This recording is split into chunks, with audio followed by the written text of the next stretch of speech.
Good morning. Things were a little crazy here. I almost forgot my microphone. I almost forgot. So, today, what we are going to chat about is we're going to talk about, do you instill fear? And what we want to look at is I've had a few conversations recently with both potential clients, and then in my personal life as well, about leaders who have gotten feedback that people are afraid of them. Do you have team members who dread bringing you bad news? Do they dread sharing with you something that you know might set you off? They're afraid that it's going to set you off. And maybe there's a project that's been delayed. Maybe there's an event that you need to attend that you hadn't planned on. There's an activity or a task you need to do that you hadn't planned on. And, and when that unexpected occurs, how do you react? Do you react with frustration, exasperation, anger? Is your voice louder and faster and stronger? Does your body language get intense? Do you lean in and tense up? So one of the reasons that this might happen, now there might be a lot of reasons, but one of the reasons, and I'm going to share a personal example with you that this might happen, is out of habit. It might be a habit that you have that you're not even realizing that you have going on. And let me give you an example. I grew up in a family of 10. I have 7 siblings. I have 5 sisters and 2 brothers, and then myself and my parents. So there were 10 of us. It was loud, a lot. There were times of calm and peace and jovialness. And even in the jovialness, it got loud. When we were having fun, it got loud. When we were frustrated, it got loud. When, there was just a lot of loud. And several of my siblings, my dad was loud. My dad had a very booming voice. If we were in a group and, somebody needed to get everyone's attention, it was my dad. And so several of my siblings, and myself included, are on the loud side. My husband always, he's shared with me more than once that I come from the loud family. And that being loud is a habit. I'm even noticing here. It's funny how I can notice, I've done this when I'm in training and I'm talking about this. And when I get excited, when I get animated, when I get passionate about something, I get loud. My voice gets louder. And then all of a sudden I realize I can talk like this, and it may seem normal to you. And because many, many, many, many years of habit of being loud, this feels different. It's feeling more normal now than it ever used to. When I first started changing this habit, it felt very strange. It felt really strange. And being loud can be helpful and is sometimes necessary, like I mentioned. If there is a situation where you're in a room and everybody's talking and someone needs to get the whole group's attention, being loud is helpful. When there's an emergency situation, and people need to know what to do and where to go, that is a great time for a loud voice, or a firm, strong, fast-paced, intense kind of voice. And much of the time, even still, it's way less than it used to be, but much of the time my voice is louder than it needs to be. I may not be yelling, and some people may feel I'm yelling, but if I start to get intense, if I start to get confused, or if I get triggered by something where I'm confused or frustrated, my voice will get louder. I mean, that's the habit that happens. And it has taken me a long ass time, a long ass time of coming into awareness, of deep observation to change this habit. And it all started with an accountability partner. I had a peer in when I worked for, it was actually when I worked at Harley, and one of my peers knew, I shared with him that I was working on this. And what he said he would do is he would sit next to me in any meeting we were in together. And if I started to get super passionate and excited and talking too fast or talking too loud, under the table, so this, let's say this is the table, under the table, he would just take his hand and do this and just like bring it down, which meant it could have been, both bring the volume down and bring the pace back a little bit. And that helped tremendously. Being vulnerable enough to be able to share with someone that you're working on trying to do something different is so critical. Being vulnerable enough to share with your team and be transparent with your team is so critical. And that's one of the keys to turning this around, of being able to change this instilling fear to inspiration, to inspiring your team versus instilling fear. And so I want to share, got some notes here, so I want to make sure I'm kind of sharing with you everything I had in my ideas here. That accountability partner, that someone giving me feedback in the moment, because it's easy, we kind of there's a pattern, there's a process that you need to go through. First of all, people are going to share with you after the fact, how the feedback on whether they felt fear in a particular situation with you. So the feedback after the fact is the starting point, whether it's your manager, whether it's those people, if they feel comfortable enough, sometimes they don't, or maybe it's HR sharing this feedback with you. Then it will get to the point where after the fact, you notice, like, gosh, I really kind of got loud in there, didn't I? And you start to notice after the fact that it's, that you may have been more intense or more critical or more, condescending or belittling in a situation. Maybe you start to notice it after the fact. So the first step is getting feedback from other people. The second step is observing your own behavior and noticing it after the fact. The third step is being able to notice it in the moment.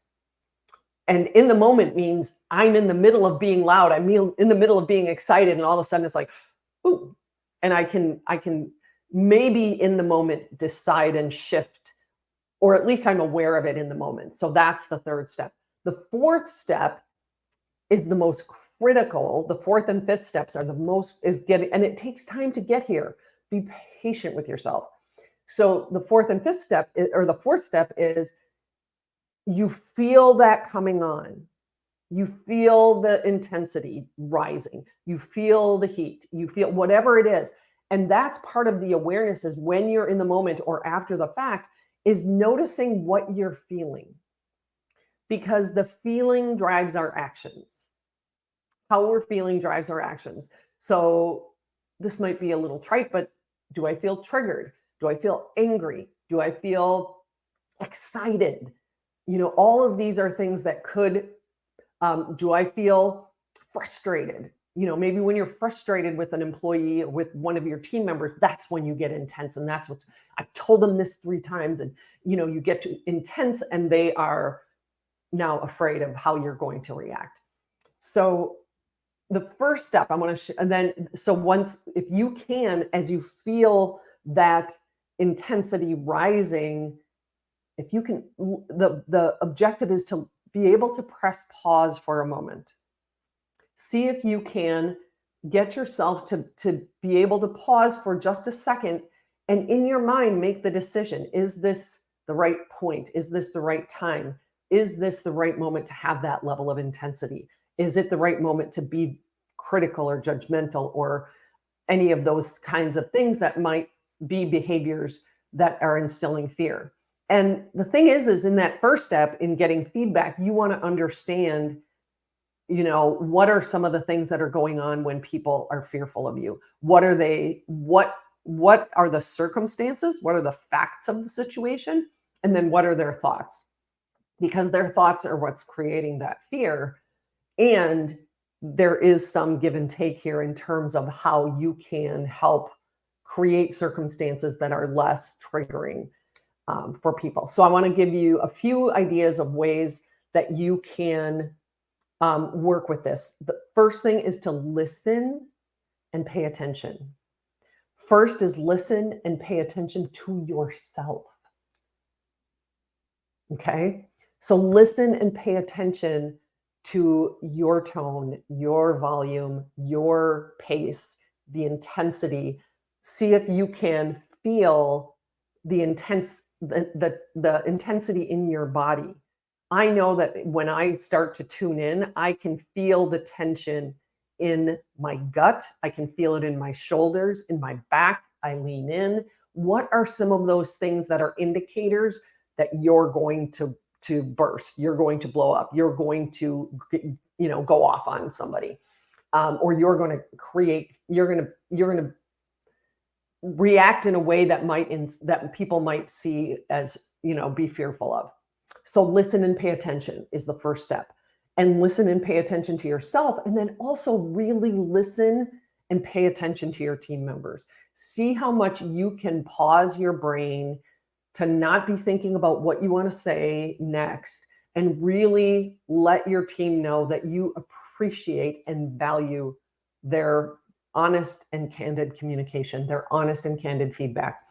If they're afraid of you, that's going to be a process. That's going to take some time. And let's say that you tend to kill the messenger or really get upset when there's bad news, when things go wrong. See if you can start to get curious before you get furious. One of my managers back in the early days of my time at Harley Davidson, he shared with me that one of the leadership principles he shared with me, there were three, not four, three. One of them was get curious before you get furious. See if, put that on a Post-it and put that on your monitor and see if you can have that help. And I am going to sneeze here.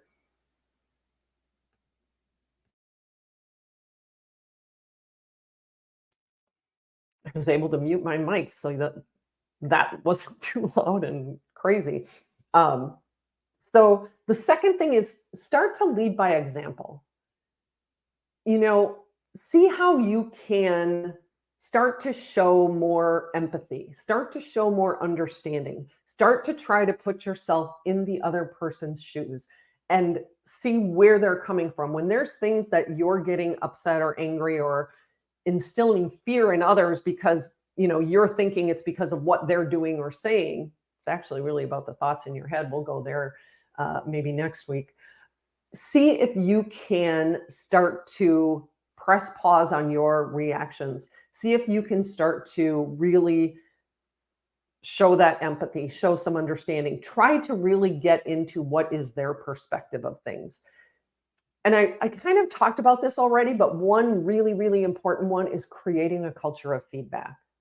The first is getting feedback on your own, your own way of leading.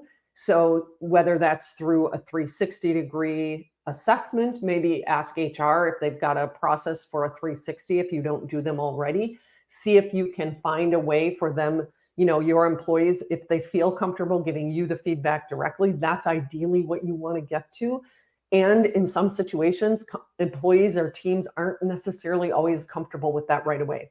And so you might have them give the feedback to HR, or maybe they submit it to, sometimes 360s can be done most of the time they're done anonymously, and they can be done through a third party. They can be done through HR. They can be done through your leader. If there's a peer you have who that is trusted, that you trust, you can do that it that way as well. And also in the other direction, when you are working with your team, see how you can go from being critical to really being curious instead of belittling or, and I know these are really challenging things and we don't always necessarily see these kinds of behaviors in ourselves, but see how you can provide feedback to your team and provide constructive feedback. Because if you lead by example, which we've talked about already, and give constructive feedback and really offer ways for them to grow, ways for them to uh,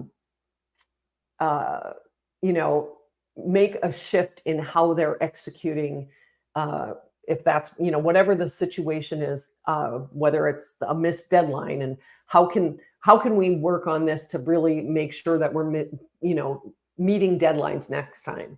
So learning from mistakes rather than, being critical and judgmental.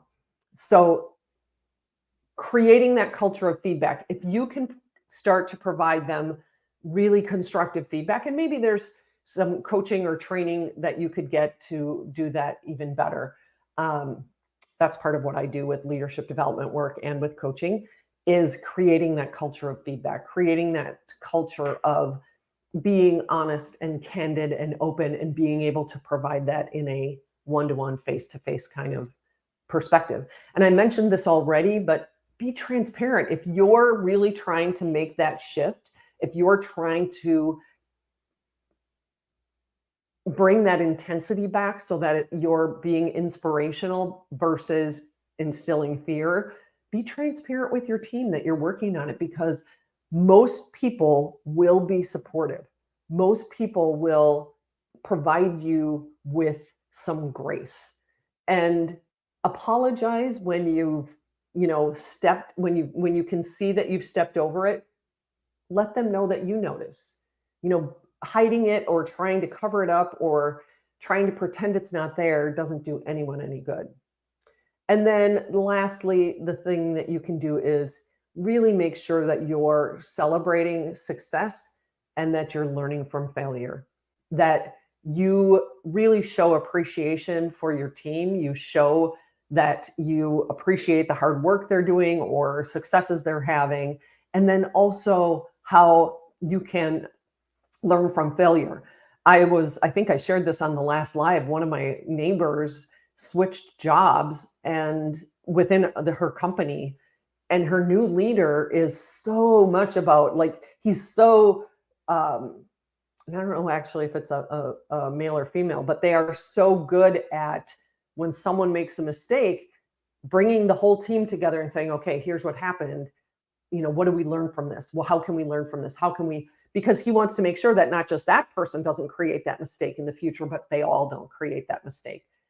In her past role, people who made mistakes were crucified. They were yelled at, verbally yelled at. They were belittled. They were criticized. And she just got tired of it. And so she left that team. And she's a hard worker. She's a hard worker. And, she wants to learn. And being in an environment where there's yelling and criticism and judgment, and in that level of intensity all the time, people don't function at their best. And if you want your team to function at their best, if you want them to grow, then listen and pay attention to yourself and to them. Lead by example. See how you can start showing that interest in what everyone's perspective, and balancing all of that in, getting their contribution in decision making, those kinds of things. Create a culture of feedback, both getting feedback from your team and providing constructive feedback to them. Transparency, let them know what you're working on, see how they can support you, and then celebrate your successes and failures.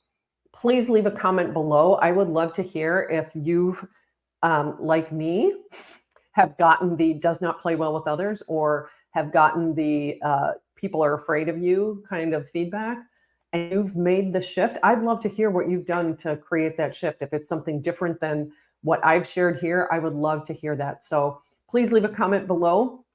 And next week, I will see you next week. Next Wednesday, we will chat again. Have a great rest of your week and an amazing weekend.